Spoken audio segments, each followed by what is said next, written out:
Section 10.1, Transformations Using Rigid Motions. In Chapter 10, we're going to start looking at geometry. We're not going to get too deep into it. We aren't going to do proofs. Mostly we're going to look at moving shapes around, adjusting the size of the shapes, looking at symmetry, and at the end of the section or chapter, we'll look at these things called Fibonacci numbers and some of the things that go along with that, this golden ratio concept. So overall, Chapter 10, all about geometry. And what we're going to start with here are these ideas of transformations, where we'll have translations, reflections, rotations, and then this thing called a glide reflection.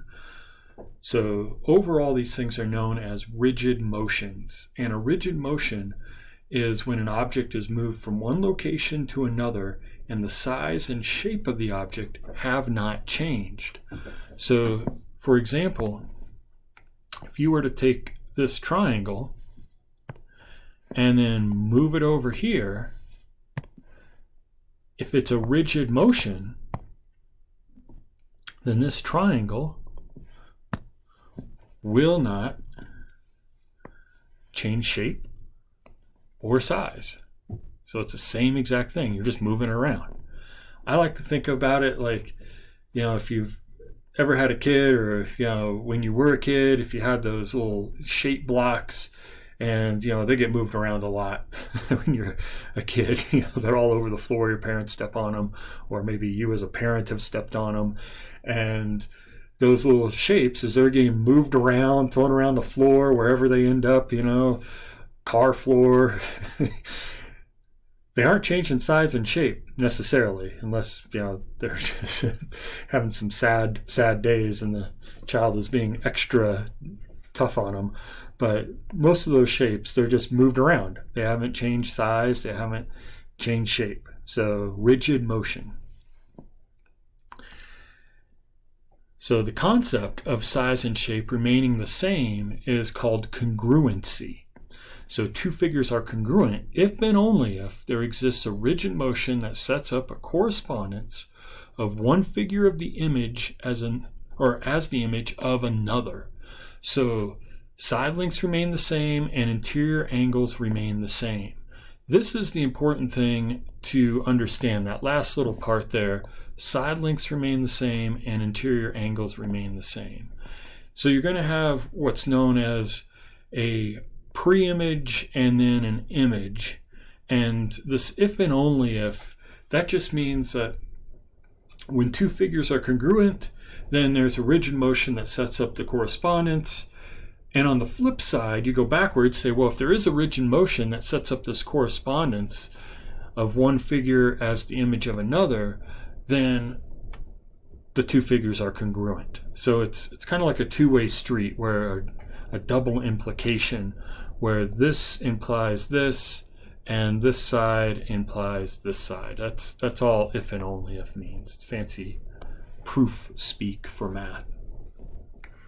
So for example, if you had this triangle, and I'm going to draw this by hand because you won't always have nice figure drawing things like I got here. And the way that in math they make these two triangles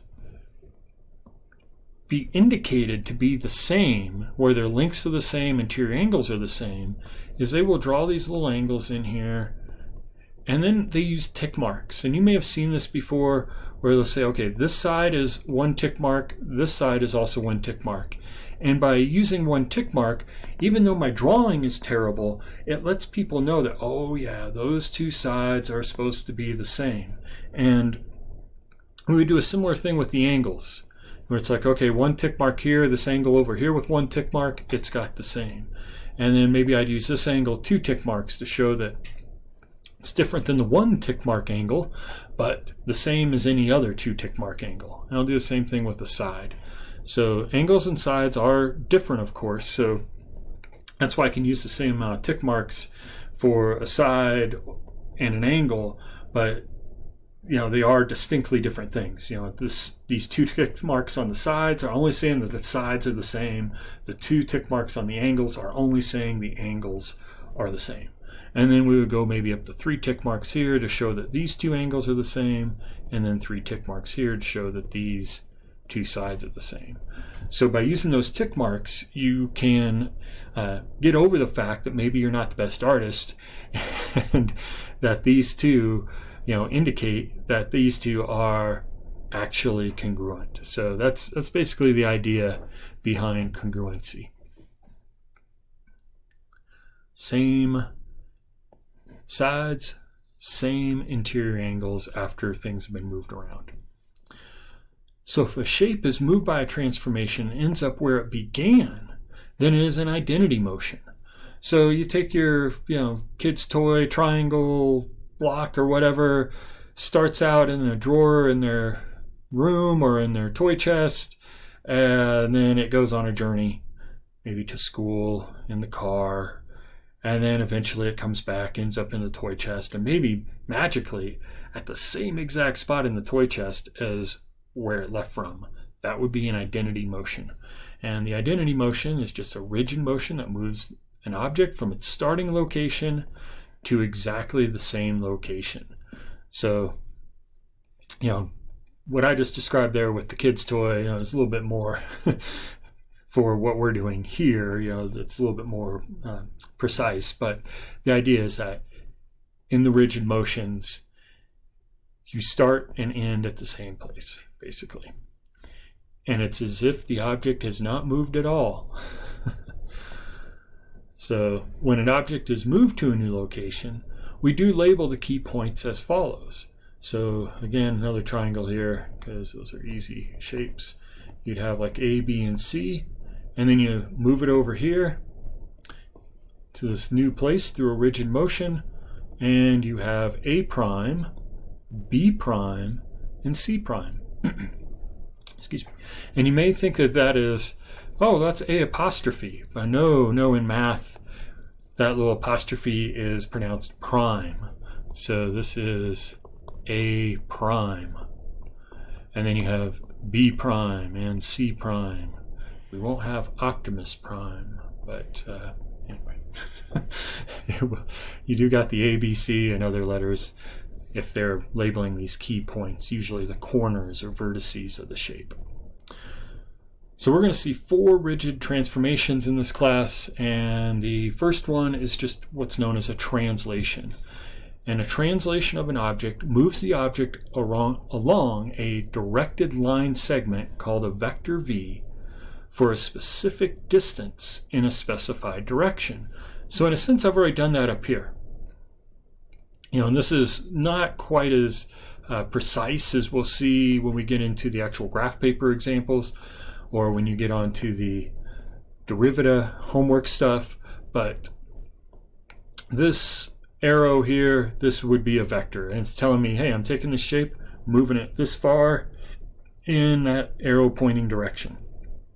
The motion is completely determined by 2 points, P and P prime, where P is on the original object, P prime is on the translated object. Why do you only need 2 points? Well, because it's a rigid motion where the size and shape of the object doesn't change. When you move, if you just grab a corner and move it over, the rest of the shape's coming with it. It's like when you pick up that triangular block and move it, you don't have to pick up the whole thing, cup it in your hands. You can just grab one corner and move it because the rest of it is staying together. It's a rigid motion. So that's why you only need the 2 points. This is also known as a slide. You're sliding it from one spot to another. So let's see this in an example. We're going to translate the shape along the vector V. So when you have graph paper like this, you need to make note of how many spaces you're actually moving. And looking here, we're moving 4 spaces, and we're moving this straight up.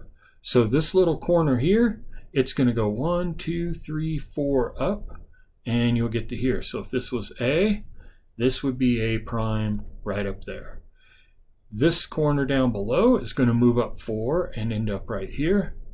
This corner or vertex over here will go up 1, 2, 3, 4 and end up right there. And when you connect the dots, when it's all said and done, and you'll see this in the homework because you basically move 1 point at a time in the homework.